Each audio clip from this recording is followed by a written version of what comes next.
saying they're great, then the next minute you'll slag them off. Yeah, I'll slag some of them off if I don't know what they're doing, but because I've studied them a bit longer, I just think they do You it haven't right. studied them, He thinks he's like Darwin. But you just slagged them off again, don't you think that insects are doing stuff? They're not. It goes there and then it goes back again. The ant was messing about, but only that one. The others were carrying stuff. That's what I'm saying. These snidey ones in everything. In everything in the world, you get a hierarchy. Oh, long words! Ooh. The bookshelf was dusty, so Suzanne asked me to dust it if I get a minute. I ended up looking at every book. Just the spine. Yeah. Just for a few seconds each. Yeah.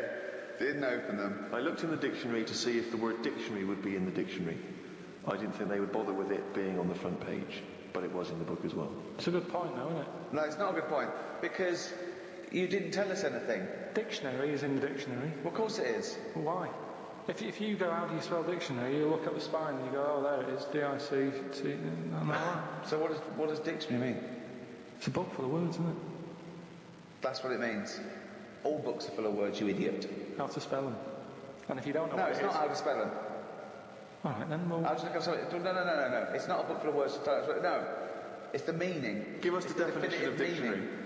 It's a book full of words if you want to know what the meanings are. But if you didn't know... Well, sorry, what was that sentence? Yeah, but what I'm saying is, if you didn't know that, then you wouldn't be looking in it, because you wouldn't know the book is about that. So, if you don't know the word dictionary and what it means, you won't be looking at the dictionary, you'd be looking at an A to Z. Because you Why leave it out though? Just because there's so many words in the world, I would have thought they wanted to cram as much as they can on a page, and if the dictionary is already on the front... Is that why you suddenly used the word hierarchy for the first time ever? Did you find that in there? Did you see hierarchy in the dictionary? I feel that big word has pushed out about 26 other more useful ones. Yeah. Well, Suzanne's been going on about me learning another language, but I sort of think your brain has only got so much room on it. And the rest of it's filled with lard. So, if I've got to learn everything I know, again, but in a different language, it's taking up space, isn't it? You don't learn everything. Oh, God. It's all storage, isn't it? But you don't have to learn it again. You don't have to learn the concepts again. You're merely Do you know how learning many vocabulary. moves there are in the human brain? Really, you don't worry, you won't use them all up. I feel that he has reached his capacity there. Yeah. Well, you need another sort of... You need an update. You need some more memory.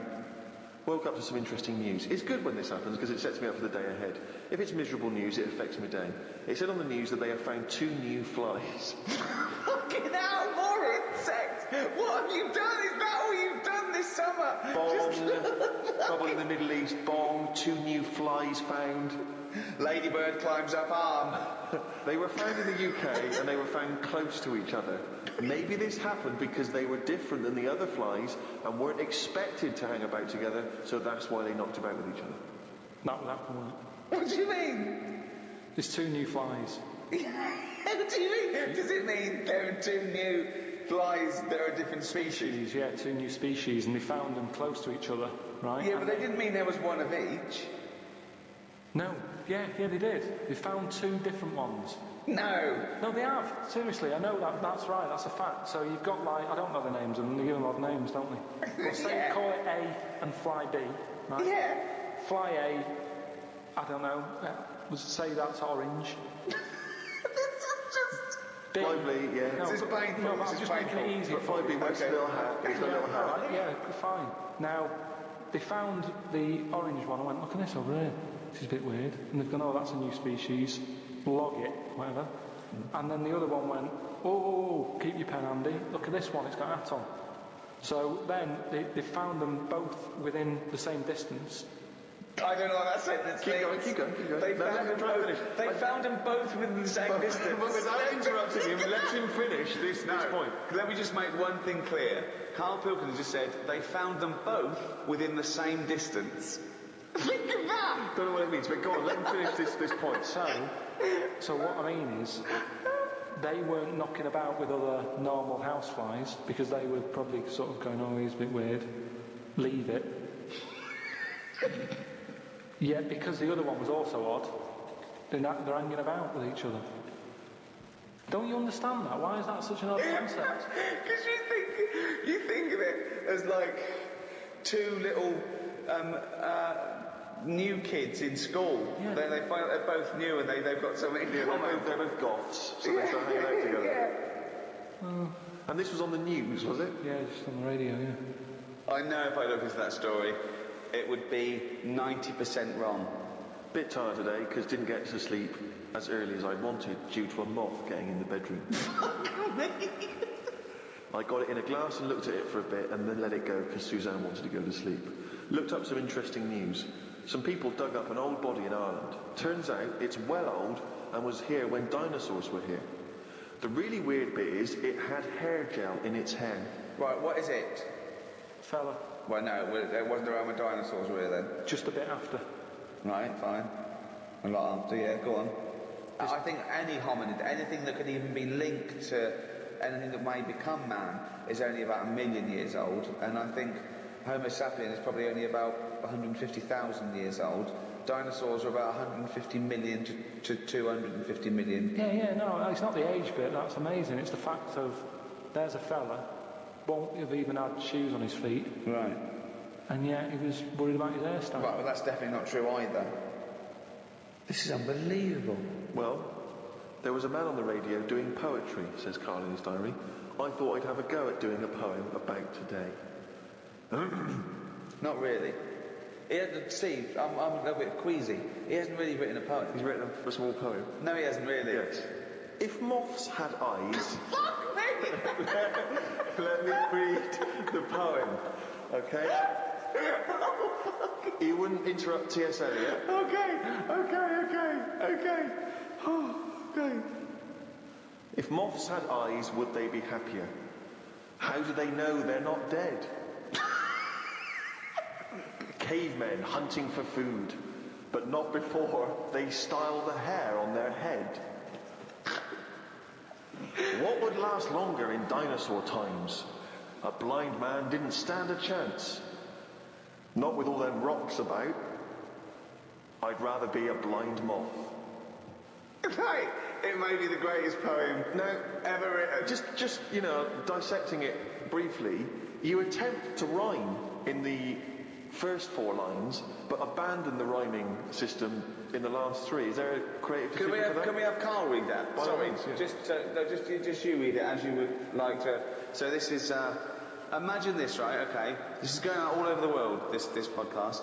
And now, Karl Pilkington, new poet from Manchester, now living in London, England, would like to read a poem. If moths had eyes, would they be happier? How do they know they're not dead? Cavemen hunting for food, but not before they style the hair on their head. What would last longer in dinosaur times? A blind man didn't stand a chance. Not with all them rocks about. I'd rather be a blind moth. You said it as though the last one was going to rhyme. He said it like it was going to rhyme. Oh God! No, I think he feels as though the final line, I'd rather be a blind moth, is going to be one of those great, a summation that somehow the moth is a metaphor, the caveman. There's no metaphor in that. He really does mean he'd rather be a blind moth. Yeah, well, I'm just because I've looked at the day's news. Can we always do that, Karl? Can we always find a day, right, and always sum it up in your thoughts, a poem, just like that? I love that structure. I love that structure. If there's any English students or professors or novelists or poets listening, please email us what they thought of that poem, why it's good, why it's bad. So, give us your thoughts on that. I mean, we would love expert opinion, poets, English professors. Just email us at podcast@rickygervais.com. Now, Karl, apart from being a poet, you are an author now. You've written a book. Which surprised me and Steve, because as Steve said, we thought you'd read a book before you actually wrote one, but you've proved us wrong, and all your teachers wrong, and everyone in the world who thinks you're an idiot. It is actually a very good book. I mean, a lot of it is transcripts from, the podcasts, but you've answered some of your critics, haven't you? And you've tried to prove some of your theories. It's everything about Karl. It is like All the drawings. all the drawings. There's new stories, isn't there? And there's so much effort, I can't believe it. He's been working on it for months, and it's out on the 18th of September, but you can order it now, can't you, on Amazon.com and Amazon.co.uk. What's that book called? It's called The World of Karl Pilkington.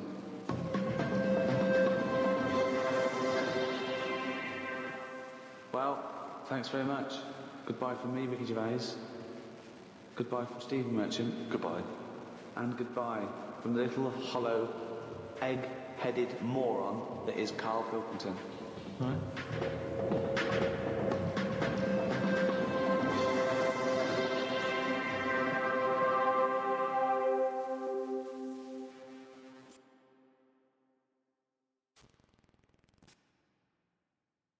Audible hopes you've enjoyed this programme.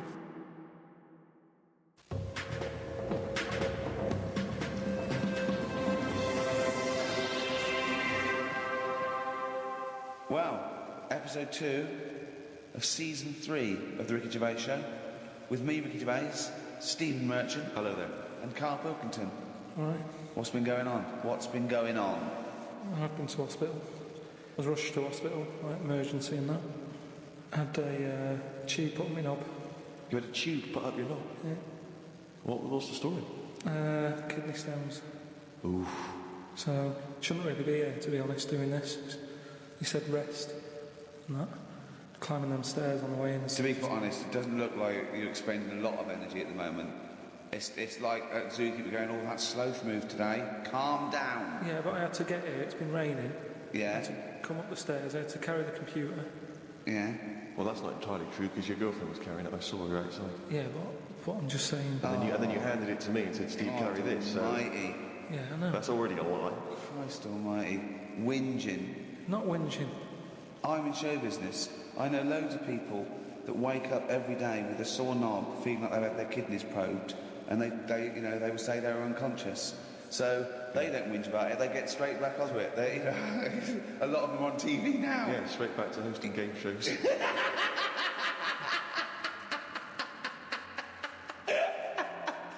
So you're rushed to hospital. So take us through the events because it does sound quite dramatic. You started feeling a bit of pain, did you initially? Felt a bit of pain. And I thought, maybe I just pulled a muscle or something when I've been wrestling with Ricky and that, because you don't know what damage has been done.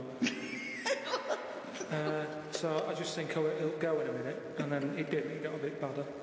It got badder, did it? So then I thought, I was crippled. I was lying on the floor in agony, looking on the internet, looking for sort of... Still looking at monkey news?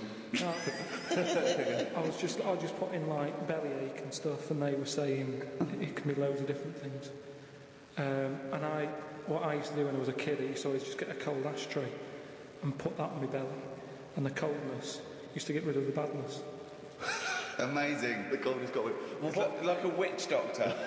Yeah. This is like... A witch doctor happens to work in a pub. It's like some sort of 5th century remedy written in mud. Coldness doth get away with the badness. Why specifically an ashtray? Just because they're sort of old cold. They're old cold. I don't know what this is. I love this idea that he's at the operation and he comes round and they're talking to him and his girlfriend gets a phone call and they say, Mr. Pilkington's got maybe complications, he's just talking rubbish. She goes, oh good. Yeah, he's back to his old self. Why specifically an ashtray? Sorry, because it's old cold. I understand it's old cold. Yeah, we understand. Everyone who's done a medical degree understands old cold, but old cold belly madness. If you want to buy that book, Old Cold Belly Madness, it's the history of abdominal surgery by Karl Pilkington. No, it just, But do you put it in the freezer or something first? You can do if you want, but they're normally cold anyway. Sort of thick glass and that holds the cold. But we don't smoke in our house, so I had to use a plate. Oh, well, that's madness. A plate's not going to work. Famously, a plate doesn't work. God, no! So you put a plate on your belly, but that didn't do anything. That didn't work. So called Suzanne and said, I'm in agony here. She said, go to the doctors then. Good advice. So a lot of people would have done that straight away as opposed to going through the plate ashtray. So he got into hospital, and he went to hospital and he said, have you got an ashtray? They went down to fetch me an ashtray. This is no smoking. So anyway, so then we get in a cab or whatever, you go there, I have an x-ray, His voice is even more boring than usual, isn't it? Yeah. Fuck me. and they put me on drip and everything, give me some morphine and stuff, and found out that I had kidney stones. So that's why I was in hospital. And they get them out by... I don't know what's gone on, to be honest. I've got some tube inside me, from my kidney to my bladder. That's helping me stuff get about. And so there's a little tube up the end of your knob into your... Yeah, it's not there now, it's high up. Right. So it's high up between my kidney and my bladder. But why didn't you have the thing where they go in the side? You had the choice to... Because I said to the doctor, I said, I'm not a doctor. I said, what do you... He went, stop putting yourself down, Carl. We need you in the operating theatre now. He just said, I said to him, what should I have done? Because he said, if you want, go home and we'll get you in again or something. Something like that. And I said, no, I might as well have it done properly.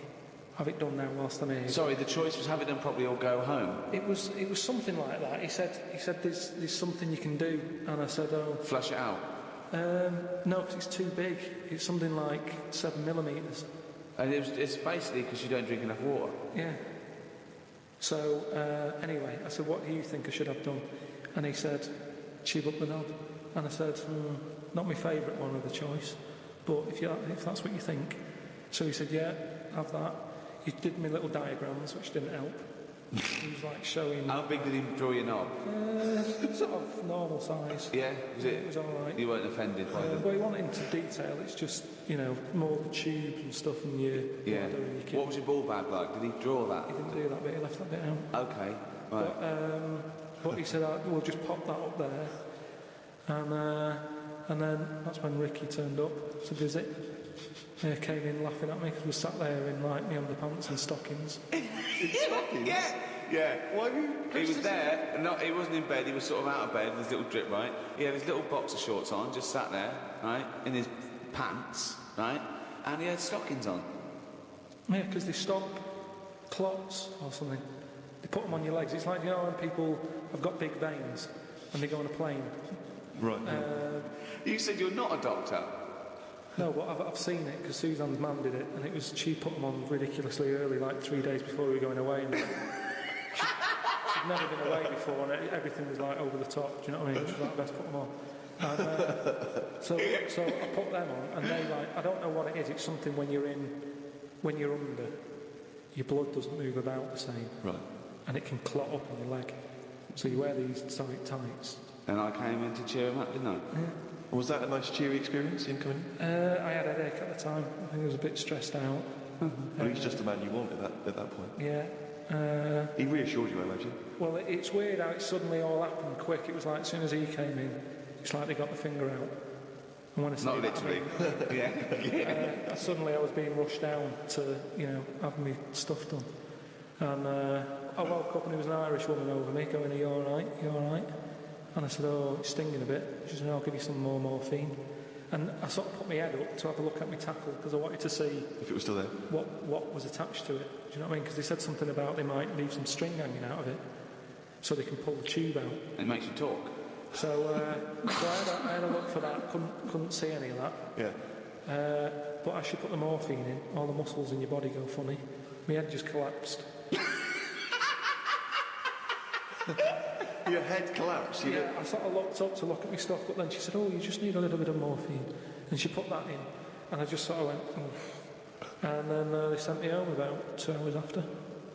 But I'm in agony now, and... Are you in agony right now as we speak? yeah, certain. Now, are you a man who's had this kind of hospital experience before? Is this your whole first time? I don't go to hospitals and stuff because I don't like them messing about. But it does make you think now, do you know what I mean? Like, life and everything. It's weird how it's all happened in the last month, from seeing that bee sort of die. No, not really. No. This is not a near-death experience. It is You had a routine operation to remove kidney stones because you don't drink enough water. No, I know, but... This is not a shark attack. Yeah, but it's all life-threatening, otherwise you wouldn't have to fill out forms, would you, saying if everything goes wrong, Suzanne can have the house or whatever. And then you find out more about the body as well, which has been sort of doing me head in a bit. You're more aware of stuff in your body, which I don't like knowing about. Yeah. They keep checking your heartbeats and stuff, and your blood pressure. I don't like knowing about that. I just leave it.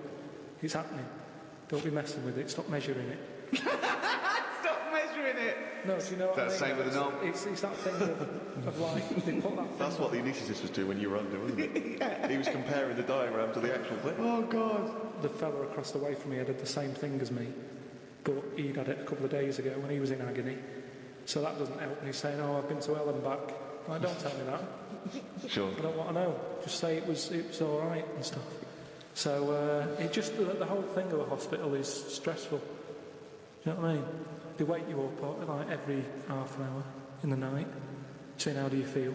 It's like, "Oh, what? It's 3:30. What are you doing?"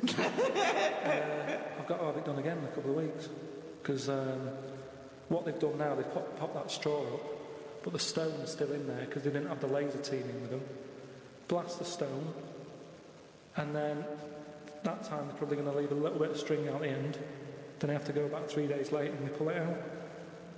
Tell you what though, when you are because when you're in hospital, you've got a lot of time just to sit there and think about stuff. And what I was thinking about is, what is the closest thing to sort of living that's nothing? I don't know what you mean. What? What's like the closest, like, do you know at some point something's gone from nothing to something, hasn't it? No, I don't understand what you mean. Something, at some point people were nothing, and then something happened and there was something. Do you know what I mean? But they were never nothing, were they? Do you mean what is the first and lowest and most primitive and most simple form of life? No, He's right here in this room, Nick. say like when you look at a stick insect, right? You go, right, there's a slight crossover there from a stick to a living thing. No, it's not. It didn't used to be a stick. No, it's not. There's no biological relationship between it and a stick. But there isn't much difference between the two, is what I mean. Of course there is. It's a huge difference. They just sit there looking like a stick. That's their skill. Yes, but there's nothing to do with being a stick. It's like camouflage. That's like saying when a soldier puts on combat gear, you're saying he's a cross between a human and a shrub. He's not a cross between a human and a shrub. No, is that's man-made. From a distance, you can't see him. That's the same as the stick insect. No, but that isn't what I'm saying. What I'm saying is, have you seen them weird things that just look like... They sort of look like a leaf? Yeah, there are insects that have evolved to look like a leaf. So a bird thinks, oh, there's no tea there. No, that's not a juicy insect. It's a leaf. I don't eat leaves. Yeah, but at some point, something has had it away with a leaf. No, what? At no point has something had it away with a leaf. No, to make it look that much like a leaf. At no point did a beetle shag a leaf.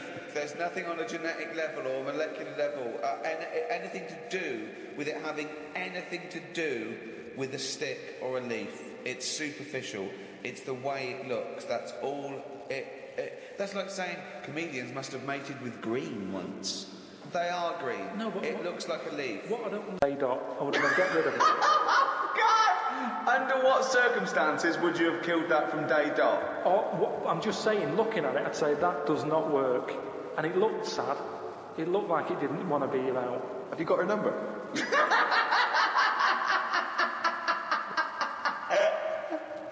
Oh, God! Oh, God! Oh, he's only got to read it down! That jingle there signifying, of course, once again, another reading from the diary of Karl Pilkington. Now, of course, for those of you who have not been keeping abreast of Karl's medical complaints, just brings up to speed, Karl. You had to go into hospital this week because previously you'd had... I've been in and out, honestly. I've been in and out of that hospital just with kidney problems, really painful and what have you. And, he had kidney stones, all right? No, but seriously. Monday. I had a bit of a lie-in today because I have to get up early for my operation tomorrow. Not only have I got to have tubes shoved up my knob, but I also have to get up at 5:50. Suzanne said I could have what I want for my last dinner. It's not your last dinner, you're going for an operation. Yeah, but you can't take things for granted these days. I had shepherd's pie and peas. Suzanne made it from scratch. As nice as it was annoying. Because making stuff from scratch means loads of pots, and it's my job to do the washing up. So much as the food was nice, there was loads of pans and that. People who get their last dinner on death row don't have to wash up. Got up at 5:55. You were supposed to be getting up at 5:50 on the other page. You were 5 minutes late getting up. He's often late. Often late. No, just because I needed to have water. Before 6 o'clock, they said, don't have anything after 6. We'll get up at 5:50 then, like you were planned to. You had 5 minutes sleeping. It doesn't take 10 minutes to have water, though, does it? Well, why did you say 5:50 in the first time? Because then it tricks me head, doesn't it? Going, I had an extra 5 minutes. Tricks me head. Because then it tricks me head. Got to the hospital and had to wait in the waiting room. There was another 9 people in there waiting to be sorted. I got called in. They sat me on a bed and took all my details down. 5 minutes later, I'd been knocked out. I got woke up when they were ripping a pipe out of my throat. I felt more rough this time. The doctor came to see me and said he couldn't find a stone, so I must have passed it. I said, are you sure? He said, yeah, we filled your kidney with water and expanded it, and there was no hiding place. I sat in the recovery room for an hour while they found me a bed. One of the fellows who was sat in the room with me this morning got wheeled in. They couldn't wake him up. All the nurses were laughing because he didn't want to wake up. I bet they were laughing at me when I was in the theatre. Someone told me they totally strip you when they're operating. I would have looked like the alien on the Boswell incident. It's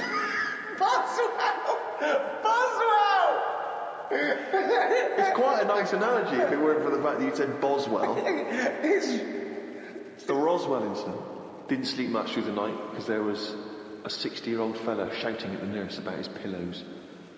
I don't think I slept through a full hour with one thing or another going on.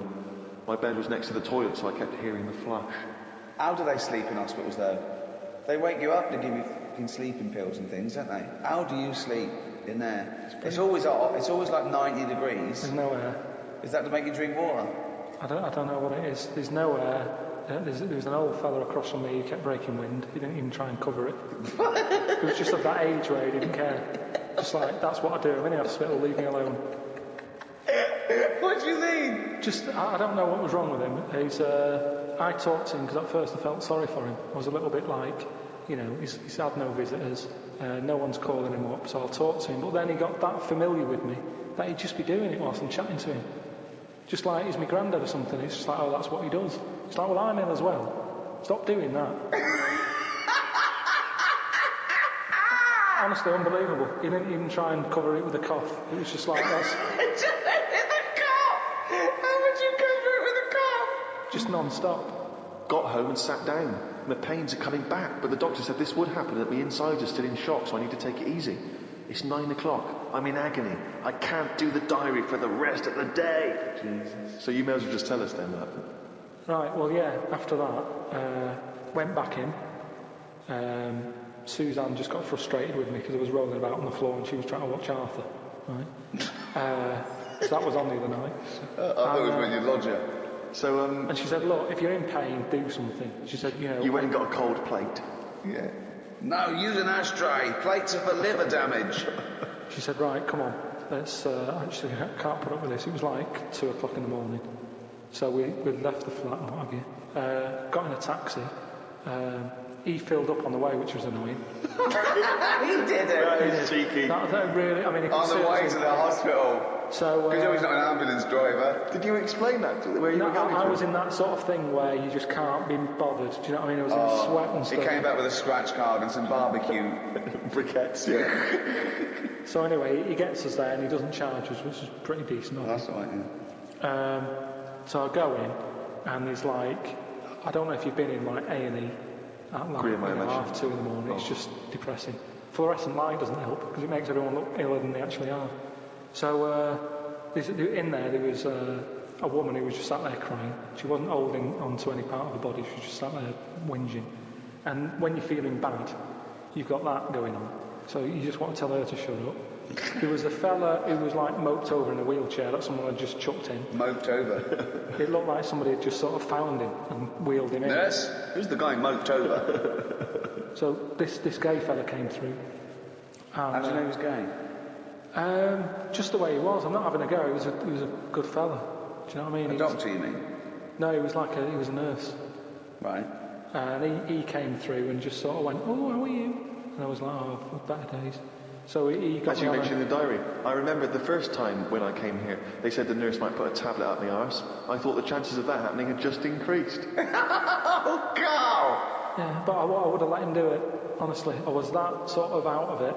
That, Of course you'd let him do it. He's a qualified nurse. No, but the way I am now, say if it was just a tablet for sorting out my blood pressure, and I walked in there and he went, "Oh, hello," and he said, "Yeah, let's pop that." I'd go, "Hang on a minute." but what I mean is that night, I would have just let him put 3 up, honestly.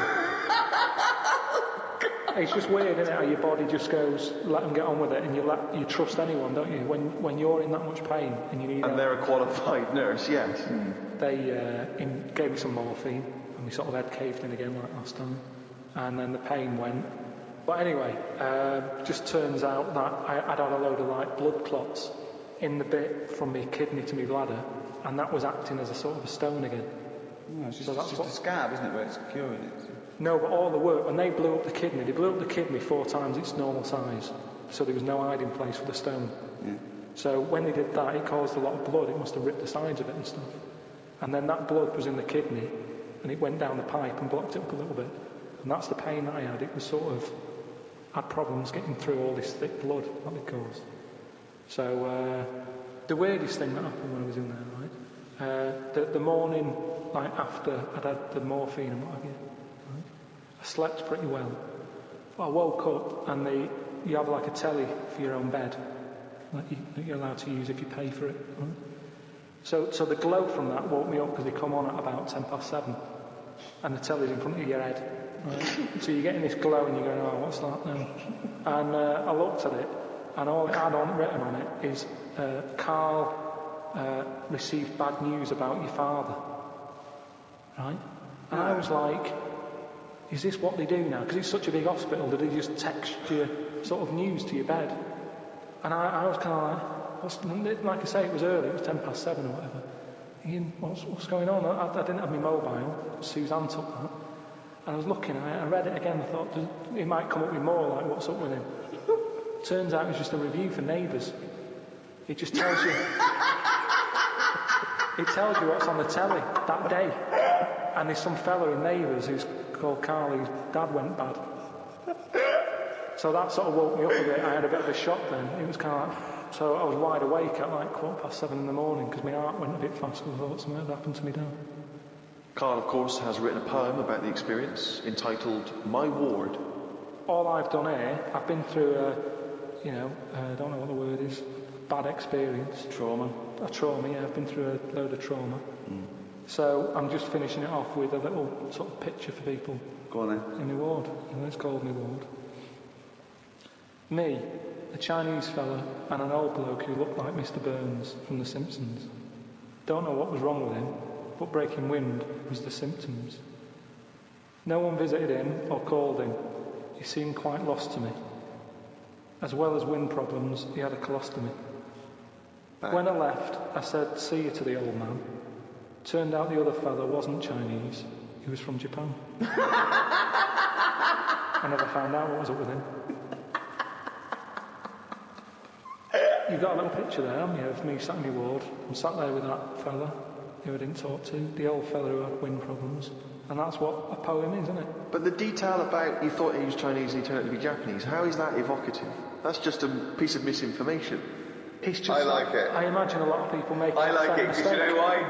It's like he even makes digressions within his poem. Yeah. Do you know what I mean? It's like he could have gone back and erased that, but he didn't. He left that digression in, and I think that's great. Let's be honest. Yeah. So, you've done quite a few bits there from the diary, right? The other week you were saying a diary to sort of be famous and what have you, it's got to have a big event in it. That's a big event in my life, right? Peeps did a diary that had big events in it. You said about the fire on Pudding Lane. I had a kidney stone there. You write about puddings, you lad. So is that as big as, is that a proper diary thing? It's a proper diary anyway. I think personally, the 5 or 6 pages you've written about your ill health are genuinely interesting, and I'm sure in years to come, it will be an interesting evocation of the NHS in this modern age and how it is, what it's like to be in hospital. What other diaries are out there? Well, a lot of them are fictional, of course, Bridget Jones and the like. There are lots of memoirs, but to I publish a don't whole know diary, why- I mean, you can Well, get... the two most famous diaries, I'd have thought, was Pepys and Anne Frank. Yeah. Kenneth Williams' diaries were published after his death. Many celebrity diaries have been published. Alec Guinness, people like that. And is that just their last year, or did they do it when they were doing a lot? Because Oh, if yeah. they're old and sort of not working well, a diary isn't that good. Well, often the moments, prior to their passing are some of the most interesting. You see their final thoughts and final days. Yeah, but you say different things when you're ill. When I was on that table about to go under and you're thinking this might be it, different thoughts on the world. Do you know what I mean? Different priorities. What's the most profound thing that you thought that it was because of your illness? Just as I went under, the last thing I said to this woman was, "Oh, you look different with that on." Oh, you look different with a hat on. Yeah, it was a woman who gave me the injection, and she'd been round to the bed beforehand, sort of saying, "Right, you're allergic to this. Can you eat strawberries?" And I was a bit like, "Why are you asking me that?" And she went, "Well, no, a lot of people are allergic to strawberries." And I was saying, "But is there any trace of strawberries in the stuff?" And she's like, "No, it's just that a lot of people are." And I said, "Well, no, I eat them." And then she's like, "What about fish?" And I said, "I like some, but I haven't had them all." And then she turned to Suzanne at that point and said, "Well, do you know of anything you can't eat?" She sort of said, Like turning to the mother, Yeah. when the child can't answer. but she was this woman, and she didn't have a hat on or anything. And then when I went down there, I didn't realise it was the same woman until I was lying there and she started to inject me. And I just said, "Oh, you look different with that on." And then I went out, and when I woke up, the woman sort of came round and just sort of said, "Oh, it's weird that was the last thing, like you said." And that made me think that could have been my last, like fighting on the beaches or whatever. That could have been my little thing. You look different with a hat on, Karl Pilkington. Oh, God. In his own way, it's quite wise. People do look different with hats on. I think his last words would be something like, "Can this kill you?" Yeah. Suzanne, can you drink bleach?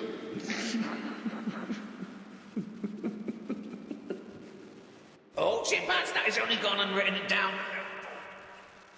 The jingle there to announce yet another reading from Karl Pilkington's diary.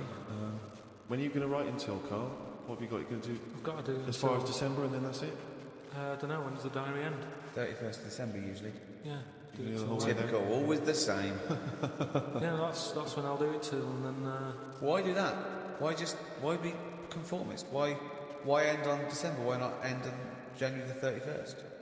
Weird that you should go... Don't be constrained to what the diary says. Me mam called me to ask me to like... Fuck, you're right. That should be. Me mam called me to ask me to look in some of the magazine shops in London for a magazine that she can't find. It's called UFO Data. I said, I ain't heard of it. She said she's seen an advert for it in one of her ghost magazines. I love the fact that she can't even find the magazine about unidentified flying objects. So we get a clue She there. thinks, I think I saw something, but I don't know whether it was a magazine or not. So we get a clue there as to why you give any credence to this crap. Yeah, well, it's, Mama Pilkington's into the same shit. there's a lot of space out there, isn't there? She said that this magazine has got a news story about how Aldrin, brackets astronaut, has got some evidence that aliens exist. Yeah. I told her that I found out today that the days are about 36 minutes longer on Mars. We chatted about how this is how they are more advanced than us. Do you mean the Martians? Yeah, if they've got a longer day, that's more time that they're awake, working on stuff. Right, yeah, we know that makes no difference at all. No, it does. Think about it. Think about it. Look, think about it.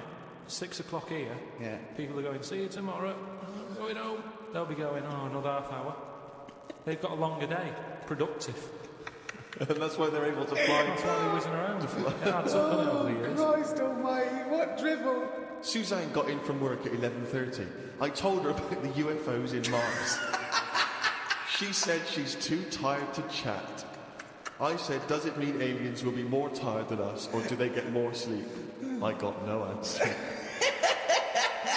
I love it when It Suzanne scares goes in. her. She never indulges No, in it this. scares her. Anything with ghosts and UFOs, she sort of. It doesn't ignores scare her, does it bores scare her. And it freaks her out.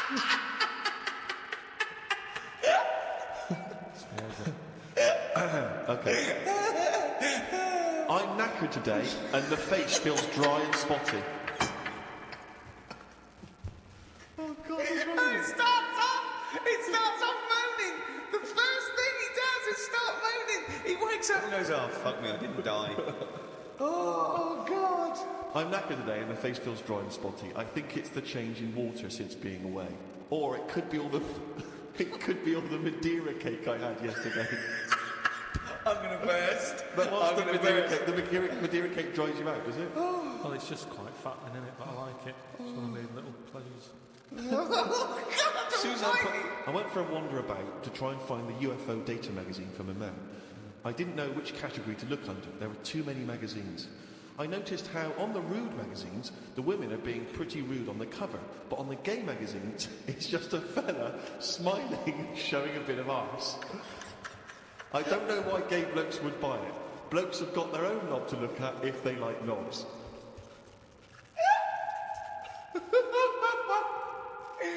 Why were you looking at the gay magazine? No, I wasn't. It's just that. Oh, you were? No, I You noticed studied them. Yeah, because I you've was written looking about for UFO data. I don't know where they put it. I don't think you find evidence by the world without man's pants. Yeah, I don't think you want to boldly go where no man's ever gone before, Carl. I had no luck trying to find the UFO data magazine. I will try some other shops. He writes UFO data magazine every time. You can just put UFO mag. No, but it You wanna be reminds me. right. You wanna It's be sort of- specific, If I write stuff down, it means that I remember it more. Sure. Still looking for it. Got some posts from Oxfam. They're flogging animals for Africa again. They've got new animals in their catalogue now. They've got donkeys and alpacas. Donkeys 50 quid, alpacas 20 pounds. I don't know if this is a special rate or if I could get one from a man. She's been saying how they've been missing having a pet since they had the cat put down. Sorry, you don't get it. If you buy that for someone, you don't get it. Yeah, but they're not bothered where they're going. Yes, as long they as do. get Of the course they money. don't. They don't deliver them. It's not like they're in a warehouse wondering, people thinking, I hope people buy this. They're going to put them out there. They're But at the end of the day, 50 quid's 50 quid, and they're not bothered. If they're Right. sending an alpaca to Africa, Yeah. and I'm saying, can you get one to London? To them, that is less hassle. right. Carl, that's not how it works. You can't just go and say, oh, I'll have one of them. They're not bothered. It's for charity. Carl, of course they are. You can't buy an alpaca for 20 quid. Christ, all right. Plus postage and packaging. They're big bastards. Read about a pub that is getting some stick because they've stopped a horse going in. It's been the horse's regular for ages, but there's been some new owners who've taken over the pub and they said they're serving fresh fruit and don't want a horse in there anymore.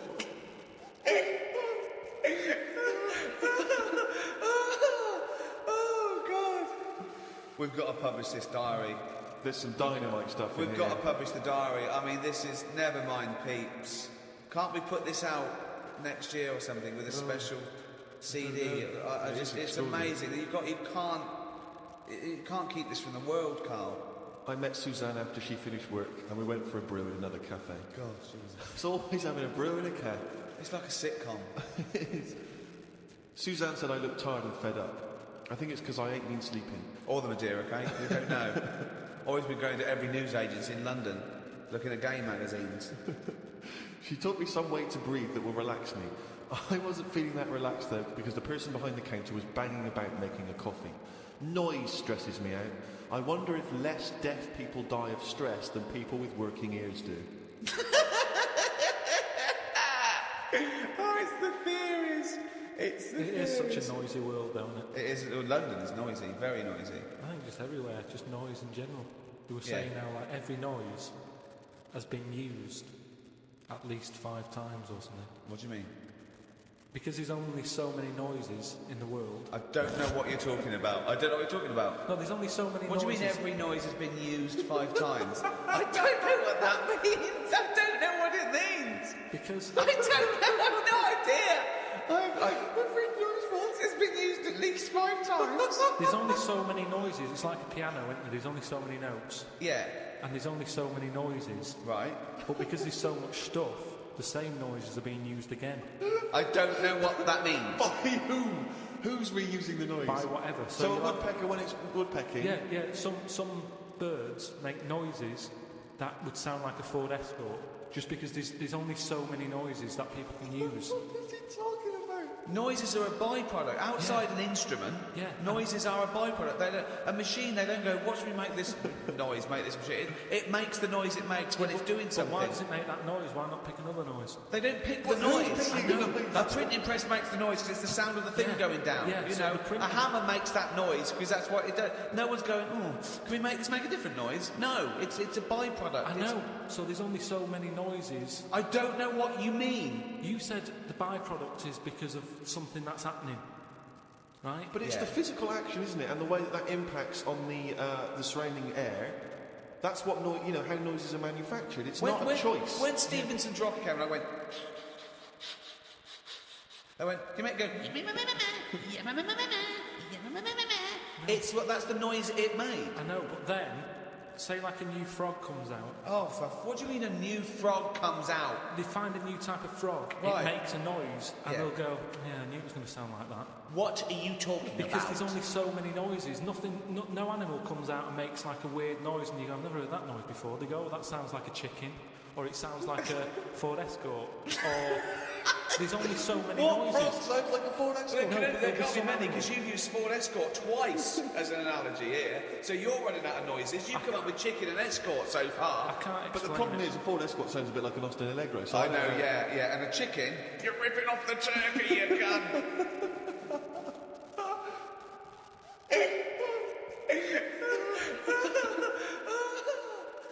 Oh, he's only going to write it down for a whole fucking year. That, of course, signifies another reading from Karl's diary. This is the last one of both 2006 and on any podcast for a while. Let's make the most of it. Let's enjoy some of the wisdom. I also think it's the last time ever he will make an entry in this diary because you're not going to keep another one, are you? I don't know yet. I might just get a smaller one. But I found that since keeping a diary, I've gone out of my way to do more stuff. Well, you say that, but... Well, let's find out. Let's find out if that's true.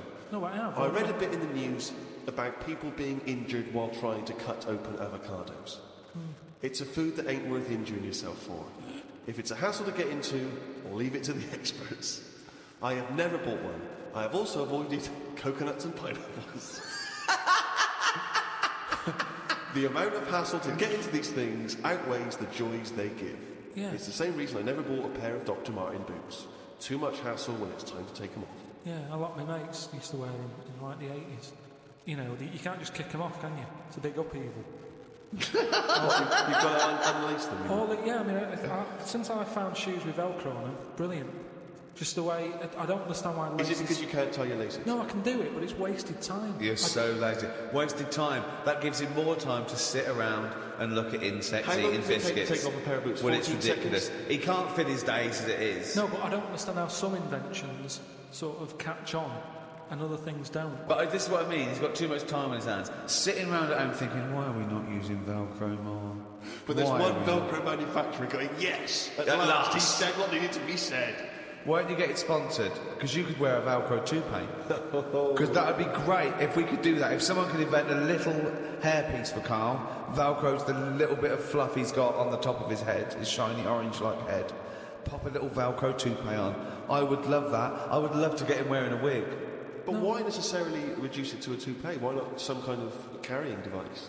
You know, he could carry goods and...